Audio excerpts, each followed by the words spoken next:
అదే సమయంలో మళ్ళీ నేను ఎలక్షన్ ముందు 2014 కంటే ముందు చెప్పాను, నాకు సింగపూర్తో సంబంధాలున్నాయి, ఆంధ్రప్రదేశ్ రాష్ట్రానికి రాజధాని లేదు, మీరందరూ ఆశీర్వదిస్తే అమరావతి సింగపూర్ లాగా తయారు చేస్తానని ఆ రోజు హామీ ఇచ్చాను. ఆ తర్వాత మీరు చూస్తే నేను నేరుగా సింగపూర్కి వచ్చాను. ఫస్ట్ టైం నేను ముఖ్యమంత్రి 95 అయితే సింగపూర్కి రాలా, అమెరికాకి వెళ్ళా. 15 రోజులు తిరిగా, అన్ని కంపెనీలు కలిసా. కడాన మైక్రోసాఫ్ట్ అధినేత బిల్ గేట్స్ కూడా కలిసా. మొత్తం తిరిగి ఐటీ కంపెనీల్ని ఇండియాకి తేవడానికి, ఆంధ్రప్రదేశ్ తేవడానికి ఆ రోజు కృషి చేశా.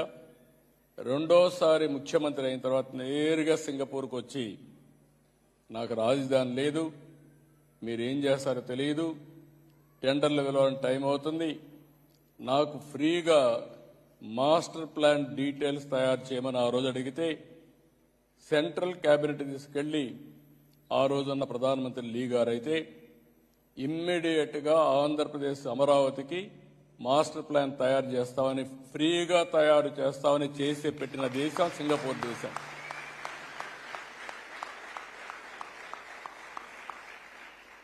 బెస్ట్ ప్రాజెక్ట్ తయారు చేశారు. అక్కడి నుంచి చాలా దేశాల్లో వీళ్ళు టౌన్షిప్లు కూడా కట్టారు, ఇండస్ట్రియల్ టౌన్షిప్లు కట్టారు, ఎకనామిక్ యాక్టివిటీ చేశారు, చాలా చేశారు. దాంతో నేను వీళ్ళతో మాట్లాడి ఒక సీడ్ క్యాపిటల్ కూడా తయారు చేస్తే వీళ్ళు భాగస్వాములు అయితే ప్రపంచాన్ని మొత్తం తీసుకొచ్చి పెట్టాం. అది కూడా ఎప్పటికప్పుడు ల్యాండ్ ఇచ్చి ఆ రోజుండే మార్కెట్ రేట్ ప్రకారం తీసుకొని అభివృద్ధి చేసి ఆ డబ్బులు గవర్నమెంట్కి వచ్చేది. 19లో గవర్నమెంట్ మారింది. కడాన సింగపూర్ గవర్నమెంట్ కూడా తప్పుబట్టే పరిస్థితికి వచ్చారు. ఈరోజు నేను వచ్చింది పెట్టుబడులని సాధిస్తాను కానీ రాష్ట్ర ప్రతిష్ట పోతే, బ్రాండ్ పోతే శాశ్వతంగా ఆంధ్రప్రదేశ్ రాష్ట్రం నష్టపోతుంది. ఆంధ్రప్రదేశ్ రాష్ట్రంలో జరిగిన నష్టాన్ని సింగపూర్ గవర్నమెంట్ కూడా చెప్పి మళ్లీ రికార్డు స్ట్రైటన్ చేయాలనే ఉద్దేశంతో నేను ఈ పర్యటనకు వచ్చానని చెప్పి కూడా నేను మీకు తెలియజేస్తున్నా.